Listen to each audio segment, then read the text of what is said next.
প্রিয় নাটোরবাসী, জানতে চাচ্ছি আপনারা সকলে কেমন আছেন? আমাদেরকে ভালো রেখেছেন কে? আমার বন্ধুগণ, মনোযোগ বাড়াতে হবে। আমার আল্লাহ তাআলা কোরআনে কারীম নাজিল করার পর বান্দাদেরকে সাবধান করলেন, সতর্ক করলেন। আল্লাহ রাব্বুল আলামিন বললেন, বান্দারে শোনো, পৃথিবীতে তোমাকে জীবন দিলাম, জীবন দেওয়ার পর তুমি তো কোনোদিন চাও নাই যে মুমিন হতে চাই। আমরাও বলি নাই আল্লাহ মুমিন হতে চাই। আল্লাহ খুশি হলেন, আমাদেরকে ঈমান দান করলেন। ঈমানটা দামি দৌলত, কোনো সন্দেহ নাই। কথা বলেন ঠিক কিনা? আল্লাহ রাব্বুল আলামিন বলেন, বান্দারে তুমি পৃথিবীর মানুষ, তুমি দুনিয়ার মানুষ, তোমার জন্য ছয়টা জিনিস আমি লোভের দিলাম। দেখলেই লোভ হবে, পাওয়ার আকাঙ্ক্ষা জাগবে। লোভ জাগলে কি হবে, সেটা তুমি কেমনে গ্রহণ করবা, কেমন করে তুমি সেটাকে বর্জন করবা, আল্লাহ রাব্বুল আলামিন মাধ্যম বলে দিলেন। বলেন সুবহানাল্লাহ। আল্লাহ রাব্বুল আলামিন বলেন, زين للناس حب الشهوات من النساء।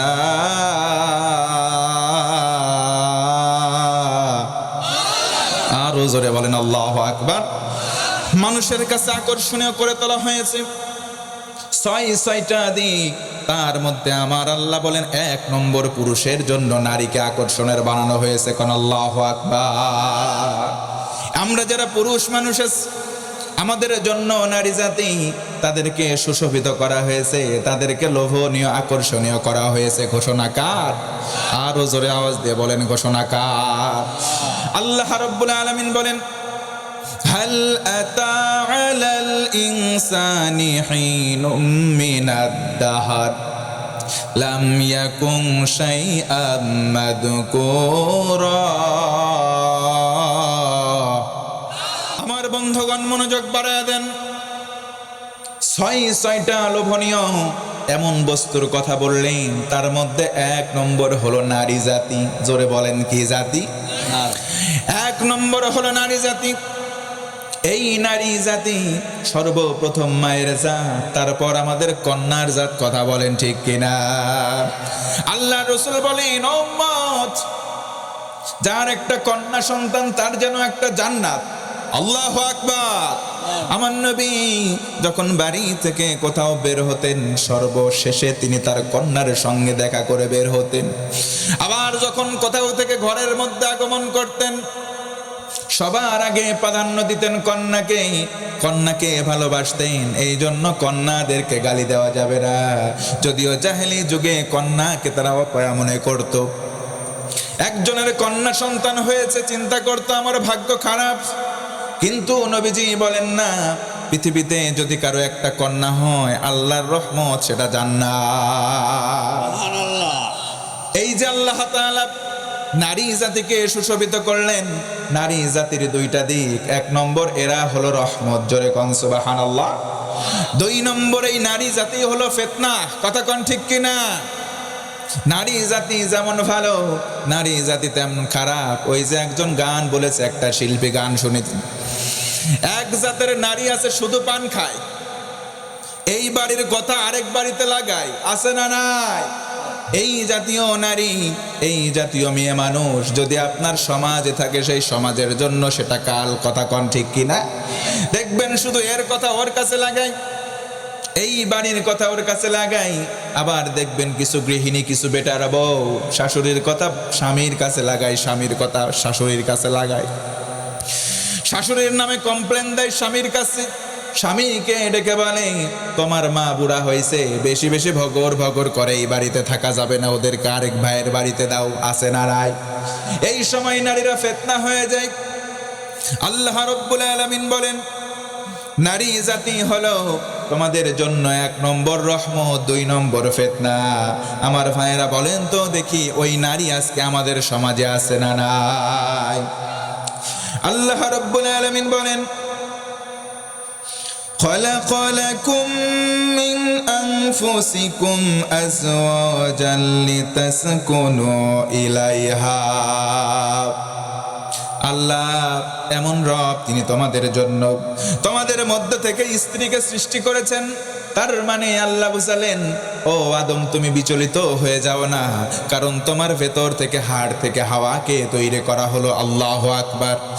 এই জন্য মুফাসসিরিনে কেরামগণ উল্লেখ করেন, পৃথিবীতে 6টা আকর্ষণের জিনিস, পুরুষের জন্য 1 নম্বর হলো নারী। নারীদেরকে বেশি সোজা করতে যাবেন না, কারণ বাঁকা হাড় ইকনিতেই মটকে যাবে। কথা কন ঠিক কিনা? এই জন্য তাদের সঙ্গে মিউচুয়াল করার চেষ্টা করবেন। আজকে সমাজে অনেক মানুষ তার বউকে ভালোবাসে না, ভালোবাসে পাশের বাড়ির ভাবিকে, আছে না নাই? এই জন্য বউ তার স্বামীকে ভালোবাসে না, জানলা খুলে গান গায়, স্বামী আমার যেমন তেমন, দেওরা আমার মনের মতন। এমন গান করা লোক যে একটা সমাজে আছে না নাই? এই সমস্ত অশ্লীলতার পাপাচার বর্তমানে বেড়ে যাচ্ছে। পরকীয়া প্রেম বাড়ে। তেমনি ভাবে আল্লাহ বলেন, বান্দারে নারী জাতিকে সুশোভিত করেছি 2টা কারণে। একটা হলো রহমত, আরেকটা হলো ফিতনা। মনে রাখবেন মুসলমান, আমার নাটোরের মুসলমানরা মনোযোগ বাড়ায় দেন। প্রত্যেকটা জিনিসের 2টা দিক আছে, এক দিক ভালো আর এক দিক মন্দ। যেমন প্রতিটা জিনিসের 2টা দিক আছে, একটা হলো রাইট সাইড, আরেকটা হলো লেফট সাইড। ডান মানে ভালো, বাম মানে খারাপ। নারী জাতির মধ্যে 2টা গুণ বিদ্যমান। যেই নারী ভালো হয়ে যায়, সেই নারীর সংসারটা জান্নাতের মতো। কথা কন ঠিক কিনা? যেই বাড়ির বেটার বউ খারাপ হয়ে যায়, কথাই কথাই মুখে মুখে তর্ক, এমন মানুষ যদি থাকে, ওই বাড়িটা যেন জীবিত থাকে না। সেই মানুষটার কারণে ওই পরিবারটা জাহান্নামের মতো অনুভব হয়। কথা কন ঠিক কিনা? 1 নম্বর হলো আল্লাহর পক্ষ থেকে, এটা হলো ফিতনা। আবার হলো রহমত, সেটা হলো নারী। একবার আওয়াজ দিয়ে বলেন আল্লাহু আকবার। 2 নম্বর হলো সন্তান। ও মুসলমান, জানতে চাই, আমাদের অধীনস্থ সন্তান, জোরে বলেন তো 2-1 জনের আছে না নাই? যাদের সন্তান আছে আর যাদের সন্তান নাই, ওই সমস্ত মানুষগুলো দুঃখ কষ্ট নিয়ে আমাদের কাছে বলে, হুজুর বিয়ের 7-8-10 বছর পার হয়ে গেছে, আল্লাহ আমাদের সন্তান দেয় না। আল্লাহ রাব্বুল আলামিন বলেন, হাল আতা আলাল ইনসানি হিনুম মিনাদ দাহরি লাম ইয়াকুন শাইআম মাযকুরা। আমার আল্লাহ বলেন, ও গোলাম, তোমার তো নাম ছিল না, তোমার কোনো গন্ধ ছিল না, তোমার কোনো অস্তিত্ব ছিল না।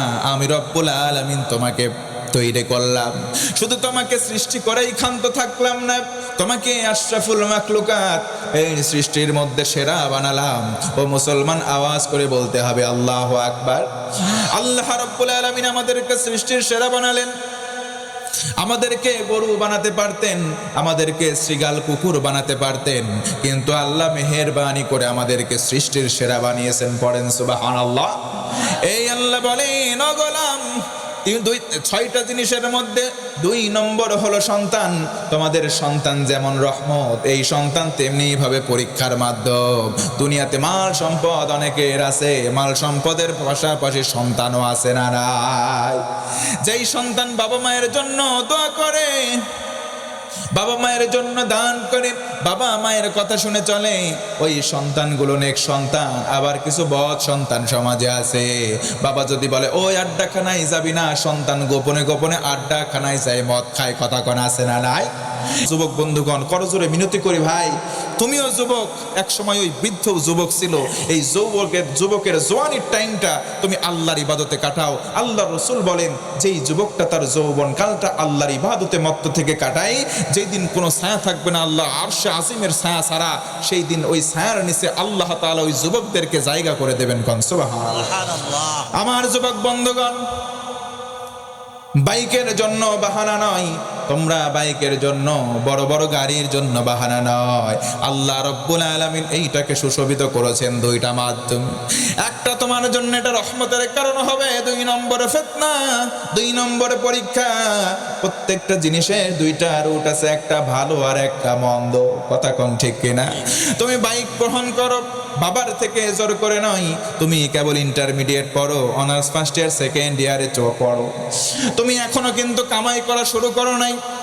তুমি অযথা বসে থাকবা না, ওই সময় টিউশন করাও, কিছু কিছু টাকা নিজে জমাও, জমায় যদি কিছু টাকার মোটা অঙ্ক হয় বাবার কাছে গিয়ে বলো আমার এই টাকাটা হয়েছে, বাবা তুমি আমাকে বাকি টাকাটা দিয়ে একটা বাইক কিনে দাও, দেখবা বাবাও খুশি হবে এবং দোয়া সহকারে তোমাকে টাকা দিয়ে বাইক কিনে দেবে। কথা কন ঠিক কিনা?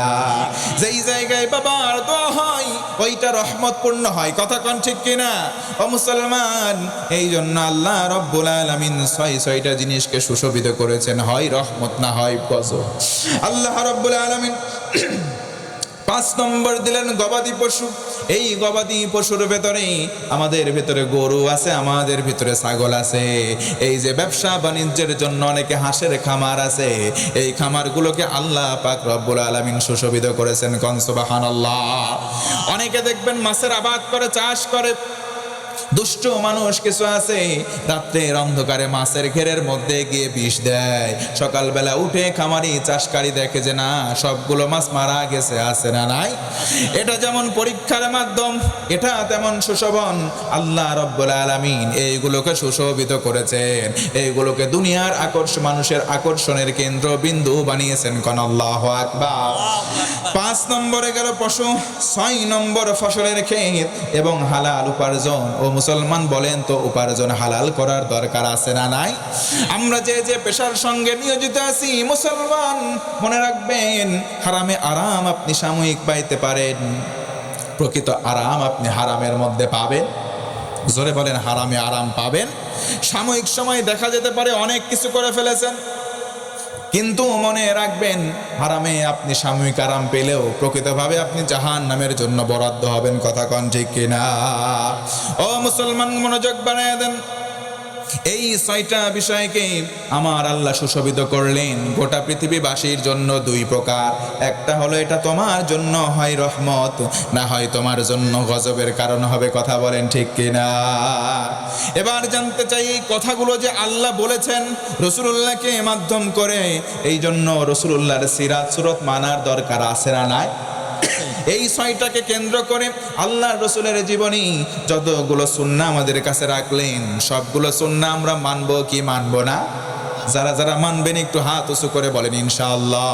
জান্নাতে নবীজি বলেন আল্লাহ রব্বুল আলামিন মানুষদেরকে নিয়ে নবীকে বলবেন জান্নাতে যাও। নবীজি একটা পতাকা নেবেন হাতে, লেওয়া উল হামদ, হামদের পতাকা। হামদের পতাকা নিয়ে রসুল আমার সামনে যাবেন, পেছনে অনেক উম্মত। দরজায় গিয়ে কোরআন আনবেন, জান্নাতের দ্বারারক্ষী ফেরেশতা বলবে মান আনতা হুয়া রিউ, তুমি কে গো? নবীজি বলবেন আনা মুহাম্মদ সাল্লাল্লাহু আলাইহি ওয়াসাল্লাম। ফেরেশতা বলবেন আপনার জন্যই তো অপেক্ষায় আছি, আপনার জন্য আদিষ্ট হয়েছি। দরজা খুলে দেওয়া হলো, জান্নাতীদেরকে সাথে নিয়ে নবীজি জান্নাতে প্রবেশ করবেন। সুবহানাল্লাহ। নবীজি বলেন জান্নাতে প্রবেশ করার পরে 1 2 3 4 করতে করতে 120টা কাতারে সব উম্মতকে ভাগ করে দেওয়া হবে। সুবহানাল্লাহ। নবীজি বলেন এই 120টা কাতারের ভেতরে শুধু আমি নবীর উম্মতরা নয়, বাকি সব আম্বিয়া আলাইহিস সালামের উম্মতরাও জায়গা পাবে। তবে আমি নবীর উম্মতেরা 80খানা কাতার দখল করে নেবে। সুবহানাল্লাহ। 120-এর মধ্যে 80খানা কাতার পাবে আমি নবীর উম্মত, বাকি থাকে 40টা কাতার। নবীজি বলেন আলা সাইরিল উমাম, অন্য নবীদের যত উম্মত আছে তাদেরকে নিয়ে বাকি 40টা কাতার ফিল আপ করা হবে। সুবহানাল্লাহ পড়বেন না? গুরুত্ব আর মর্যাদার বিবেচনায় নবীর উম্মত আমাদের দাম কত বেশি দেখেছেন, কোথায় 40টা কোথায় 80টা। আল্লাহু আকবার বলবেন না? নবীজি বলেন শুধু তাই নয়, শোনো স্পেশাল একটা কাতার করা হবে, ফার্স্ট গ্যালারি, প্রথম একটা সারি করা হবে। ওই জায়গায় ভিআইপি মানুষগুলো ঠাঁই পাবে। কারা?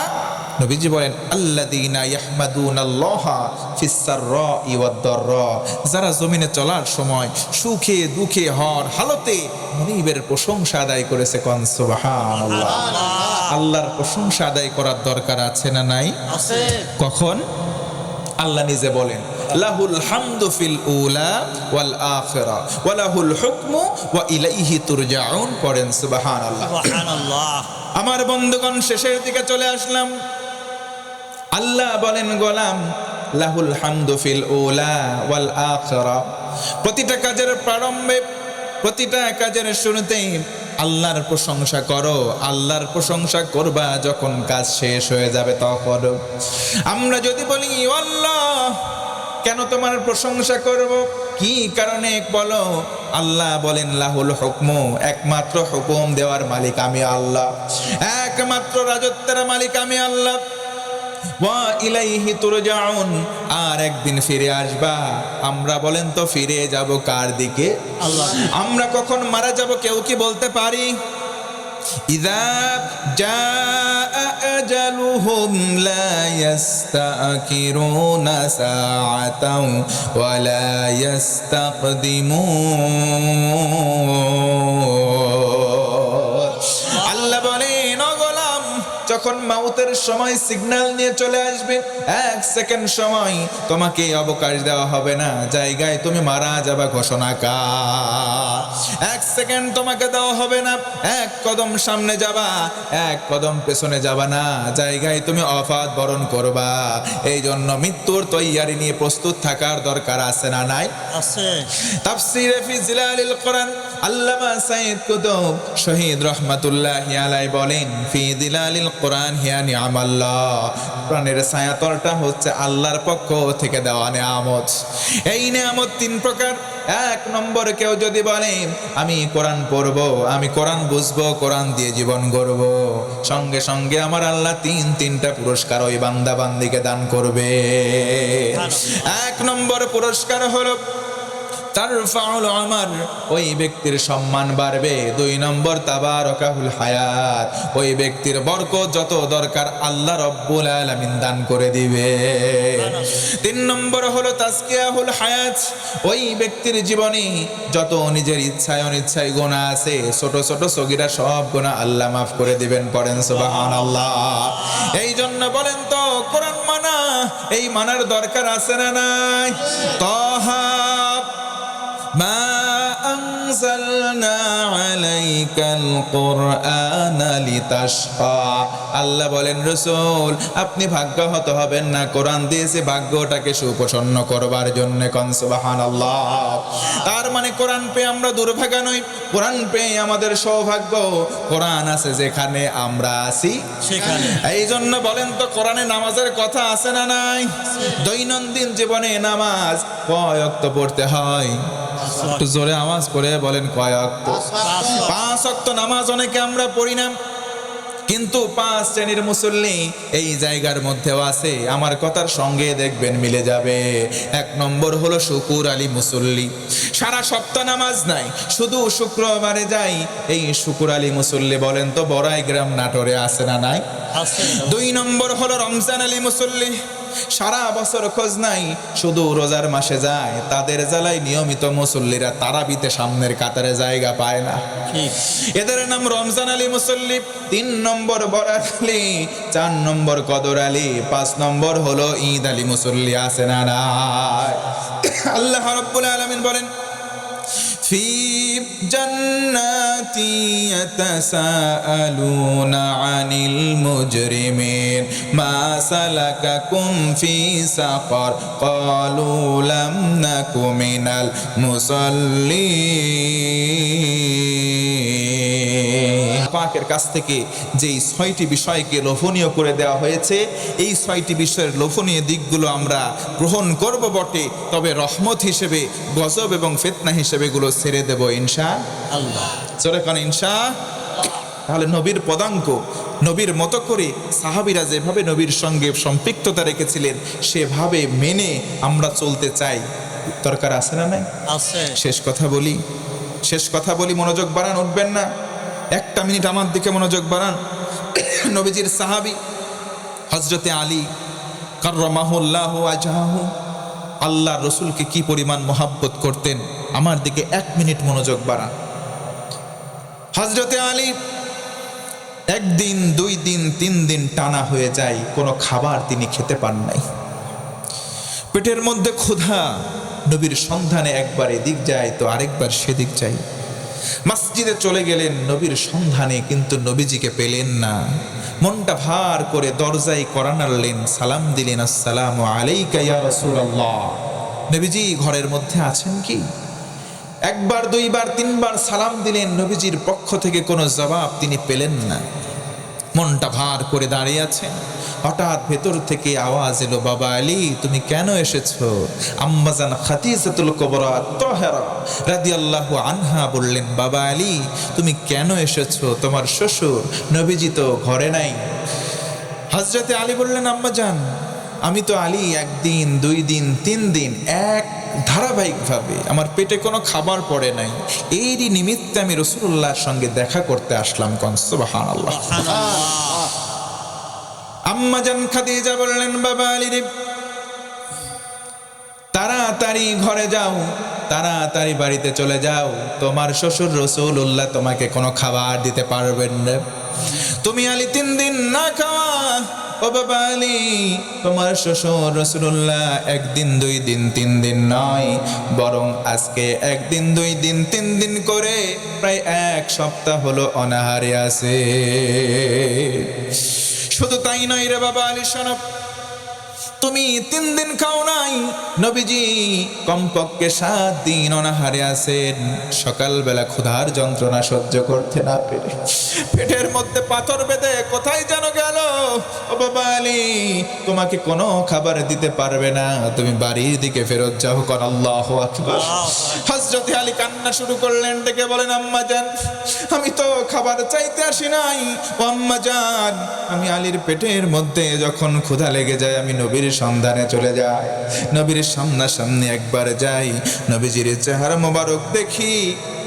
আমি আলীর 3 দিন হোক 5 দিন হোক যত ক্ষুধাই লাগুক, আমি আলীর পেটের ক্ষুধা নবীজিকে দেখলেই দূর হয়ে যায়। আল্লাহু আকবার। আহলে সুফফার যতজন সাহাবী ছিলেন নবীজির সামনে বসতেন, একবার দেখতেন নবীজির জান্নাতি চেহারা মোবারক দেখতেন, দেখার সঙ্গে সঙ্গে তাদের ক্ষুধা নিবারণ হয়ে যেত। নবীজিকে কি পরিমাণ ভালোবাসলে নবীর চেহারা মোবারক দেখলে ক্ষুধা নিবারণ হয়ে যায়। সেই ভালোবাসা মোহাব্বত আমাদের কলিজায় ধারণ করার দরকার আছে না নাই? আছে।